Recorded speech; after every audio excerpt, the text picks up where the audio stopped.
Uzgoj crvenog luka može biti izazovan, ali i ne mora. Sve zavisi od pripreme tla i načina uzgoja.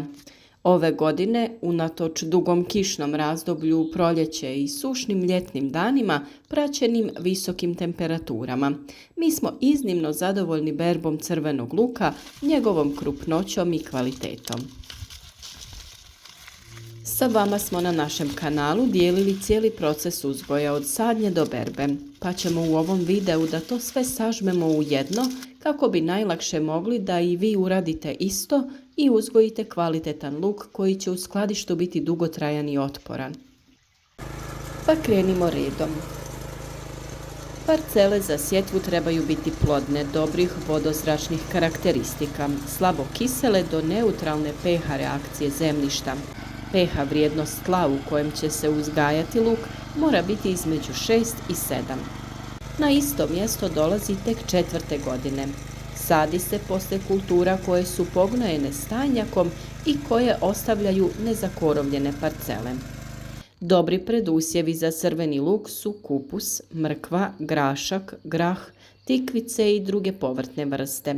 Posebno je mrkva dobra kao predusjev, ali i kao združeni usjev sa crvenim lukom. Mrkva luk štiti od napada lukove muhe, dok luk štiti mrkvu od napada mrkvine muhe. I to je razlog zašto mi ova dva usjeva uvijek sijemo zajedno. Za proljetnu sjetvu sa obradom tla treba započeti u jesen. Za gnojidbu se koristi dosta gnojiva sa većim udjelom kalija i dušika. Tlo mora biti kvalitetno pripremljeno. Naravno, najbitnije organsko gnojivo je stajnjak koji je također najbolje dodati u tlo u jesen. Prije same sadnje može se dodati pregorjeli stajnjak, humus ili glistenjak. Tako ćemo popraviti strukturu tla i dodati vrlo važne mikro i makroelemente. Naravno, pored toga je potrebno dodati kalij kako bi imali zdrave i otporne plodove koji dodajemo posipanjem pepela. Nakon dodavanja stajnjaka potrebno je zemlju dobro promiješati kako bi bila rahla i pogodna za sjetvu. Prvo što ćemo uraditi prije same sjetve je posuti drvenim pepelom naše gredice.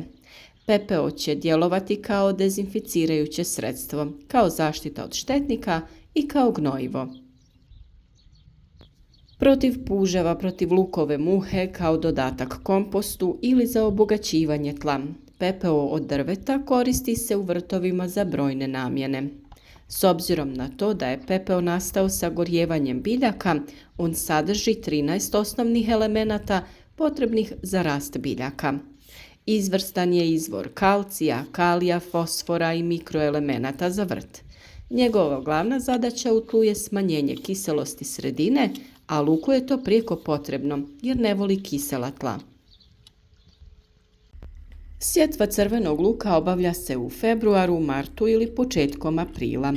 Lučice mogu biti različite veličine, manje od 1 cm, od 1 do 2 cm i veće od 2 cm. A zašto to spominjem? Zato što je najbolje za sjetvu upotrijebiti upravo te srednje krupne lučice. Sitnije lučice će dati manje glavice, a one krupnije češće formiraju cvijet. Da bi se lučice dezinficirale, mogu se potopiti u otopinu kalij permanganata, a za zaštitu od lukove muhe potopimo ih u litri vode u koju smo dodali kašiku pepela. Temperatura tla ne bi smjela biti niža od 7 stepeni prilikom sijanja, jer će nicanje u tim uslovima biti sporo, a dio luka bi mogao i propasti. S druge strane, sa sjetvom ne treba ni predugo čekati, jer u tom slučaju crveni luk neće imati dovoljno vremena za razvoj listova i glavičenje, pa će lukovice imati deblji vrat. Sama sjetva crvenog luka kod nas se tradicionalno obavlja sjetvom lučica, ali pored sjetve lučica može se uzgajati i iz sjemena i rasada. Crveni luk je kultura koja voli osunčane terene i može se uzgajati na djelimično zasjenjenim parcelama, ali ne podnosi potpunu sjenu. Međuredni razmak se kreće od 15 do 25 cm, ovisno o krupnoći glavica sorte koju smo posadili. Razmak u redu je od 7 do 8 cm. Sama dubina sadnje kreće se do 6 cm, a lučice trebaju biti prekrivene sa 2 cm rastresite zemlje.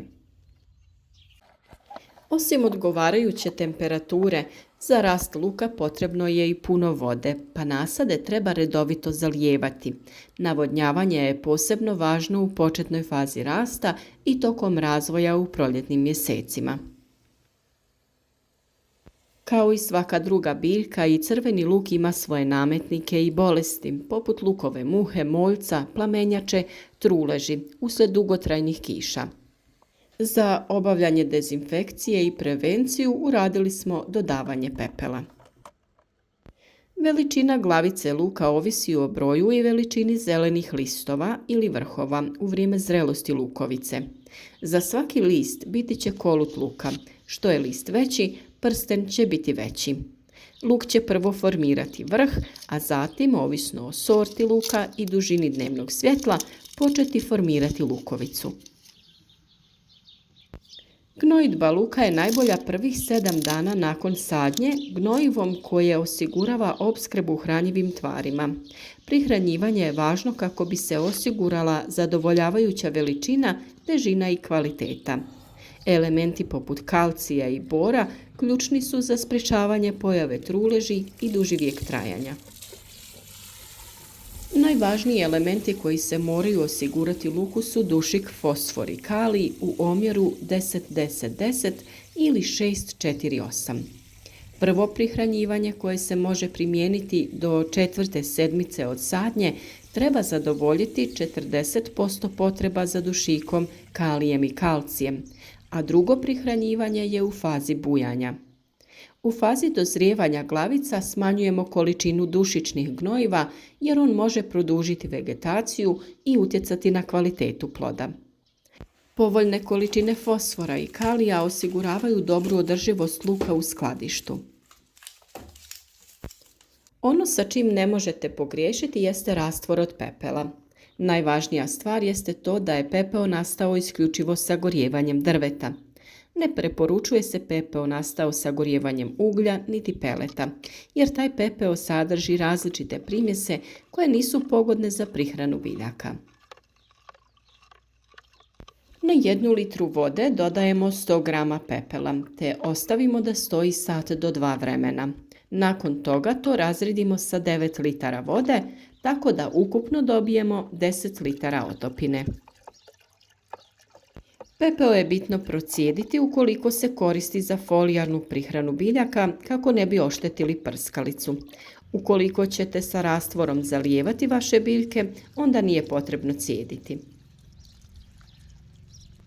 Sa ovom otopinom možete zaliti vaše biljke, a preporučljivo je da zemlja bude lagano natopljena prije toga kako bi se hranjiva bolje rastvorila u zemlji.